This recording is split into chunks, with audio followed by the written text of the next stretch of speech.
Good night, Bahamas. Coming up in our news tonight, several government vehicles are set on fire. A child is among several people shot. And the ORG has some questions surrounding the fiscal responsibility bill.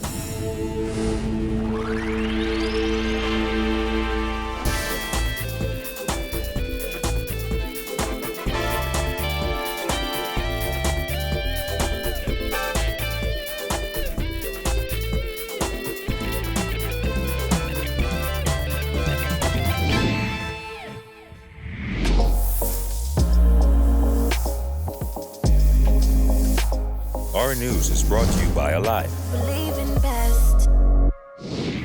Good night, Bahamas. Thanks for joining us for our news. I'm Georgia Bain, topping news tonight.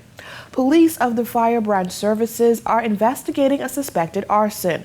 According to officer in charge of Fire Services Superintendent Walter Evans, shortly before midnight they received calls that 4 government vehicles were ablaze in front of the Department of Labor on Carmichael Road. Investigations into this matter are ongoing. Police in New Providence are investigating an overnight shooting incident in Montel Heights. Several persons, including a young child, were shot and taken to hospital where their injuries were listed as non-life-threatening. Police are also reporting that an officer from the Bahamas Department of Corrections is in custody for drug possession. DEU officers assisted by the K9 unit conducted a search of the corrections officer when he arrived for duty around 10 Saturday night and discovered several packages of suspected marijuana and a quantity of ecstasy pills in his possession. The officer is expected to be arraigned in court this week. Well, the Organization for Responsible Governance is questioning whether a Fiscal Responsibility Council would be truly independent, considering the Prime Minister is still ultimately the one who decides who is appointed chair of the government watchdog. ORG voiced its concerns days after the Fiscal Responsibility Bill was passed in the House of Assembly. Our Jasmine Brown reports. In a last-ditch effort to persuade government to amend the newly passed Fiscal Responsibility Bill before it reaches the Senate, ORG Executive Director Matt Aubrey laid out the group's concerns, which he says are valid. We saw, and we had made recommendation for the inclusion of the Fiscal Responsibility Council as a strategic resource, and stressing and understanding that their independence is one of the most important components that we have to ensure that they'll monitor and report and appropriately ensure that the government's on track. But we saw inclusion in this most recent tabling that language that we all know, which is that the leader of that committee is going to be appointed by the PM with consultation of the opposition, whereas previously in the draft it had been up to the members to be able to select their own committee, their own committee chair.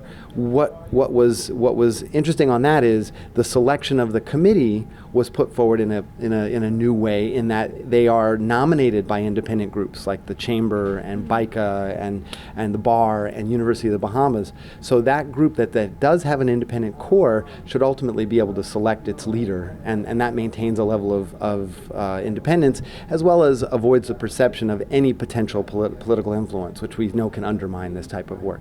The act, which was passed last week in the House of Assembly, seeks to drive down fiscal deficits to meet the government's stated target of 50% debt to GDP over the long term. It also provides for the creation of an independent 5-member council of members of civil society and with specific areas of expertise in law, business, economics, accounting, and finance, which would review a fiscal strategy report before it goes to Parliament.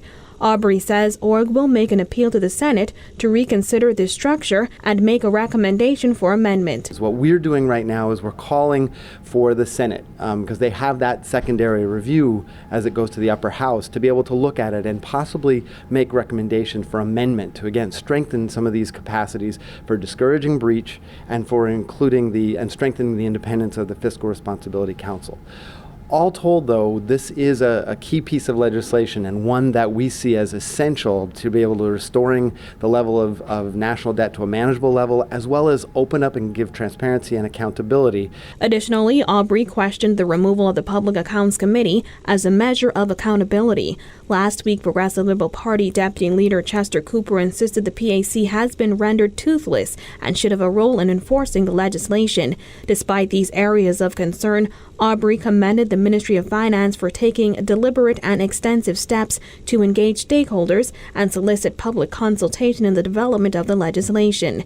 He called the passage of the Fiscal Responsibility Act 2018 a very positive step forward. The Fiscal Responsibility Bill, which Oregon has been pushing for the last number of years, where we definitely want to commend the government of the Bahamas for its work on this and the level of detail in its reporting structures and the criteria by which it's supposed to meet reducing our government debt to manageable levels, all is to be applauded. And so we see very positive things on that. Reporting for our News, I'm Jasmine Brown.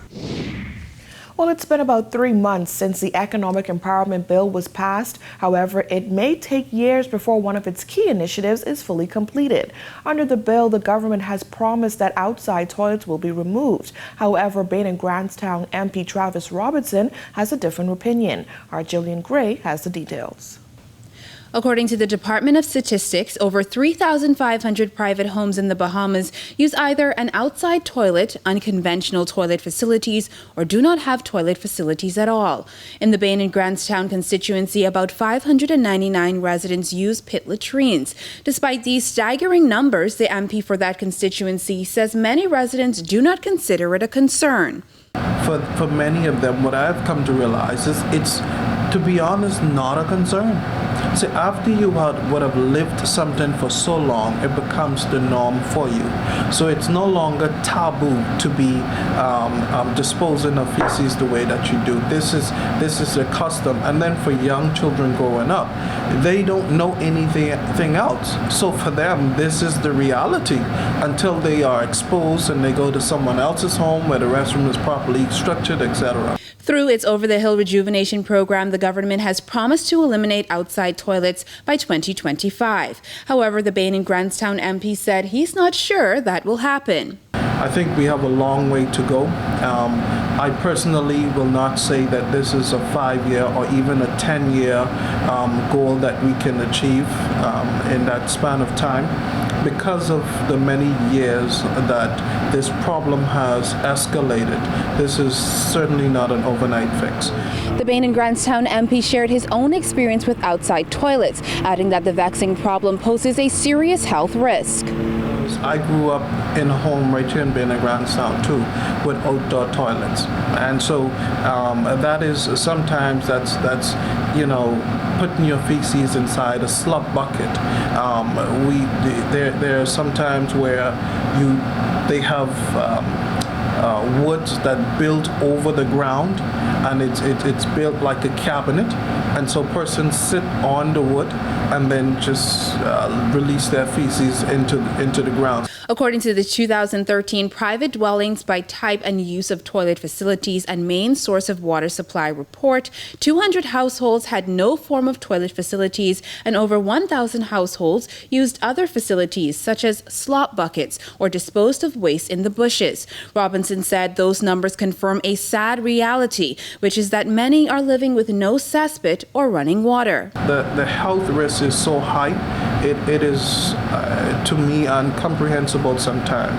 You hear the story of persons, of constituents who would come to me and complain about their neighbors who are next door to them, who would release their waste into plastic bags and then throw it over the fence into the bush.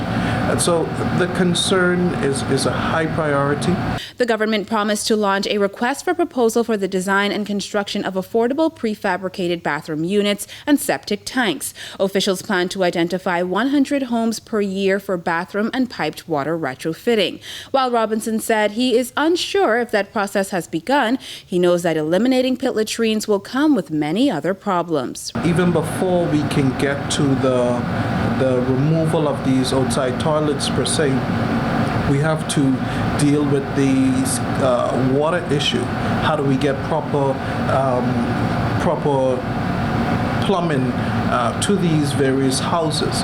And then when you do that, you run into another issue, a concern of whether the housing facility is up to standard or the structure is sturdy enough to even reconstruct the proper toilet facilities or restroom facilities inside these homes. Though optimistic about the program, Robinson said he will hold the government's feet to the fire to ensure residents' living conditions improve. Reporting for Our News Weekend, I'm Jillian Gray. While appearing on this week's episode of On the Record with host Jerome Sawyer, Member of Parliament for Bain and Grantstown Travis Robinson revealed that he is not a supporter of the heavily touted tablet pilot program because he doesn't see how it could change the problems the educational system is faced with. In relation to the tablet thing, unfortunately for me, I don't buy into the vision. I am thankful for the direction in Why which... don't you buy into the vision? What's wrong with it? Because I think that there's a lot more to be done. Giving children, preschoolers, tablets and say, hey, yeah, take that, go ahead and learn. It's a good direction to be going into, and I applaud the effort. But I don't think in nowhere that will be the fix-it bound to the problems we are facing in education. Robinson also called on the government and the wider community to stop the segregation of youths based on where they're from. I wouldn't necessarily say the level of education. I think it's the area of which you grew up. So take, for instance, if you're part of a Bain and Grantstown, of which I have the honor to represent, versus being or growing up in, for lack of a better example, a Seabreeze or Kalani. It is perceived that those individuals in those areas are part of more stabilized or academically inclined grouping or organizations. Do they get more opportunities? Certainly they do. They do get more opportunities, and I think this is a force on the government as well, to ensure that the government do its part in addition to private sector organizations for those young persons who may be at a loss or disenfranchised by organizations with these types of requirements. Now, while October is being observed as Youth Month, Robinson said, far too many times we focus on the negative when it comes to our youth, like the D average. But what about those making a big difference in their country? The D average thing, I'm not a fan of it. I feel like the D average is not doing justice to the thousands of educated young professional Bahamians who are out there, and we're carrying a stigma because of the focus on a particular group of individuals who are failing. We toss the D average to and fro, back and forth, but okay, let's take the portion of young people who are succeeding. What is their average? Because if the ones who are failing have an average, what is the average of the ones who are succeeding? So I choose to focus on that part because I feel like there are more successful young persons than there are not. Well, still to come on Our News, the Cable Cares Foundation donates to some well-deserving organizations. Plus, we take a look at some of this week's most memorable quotes. That's coming up when Our News returns.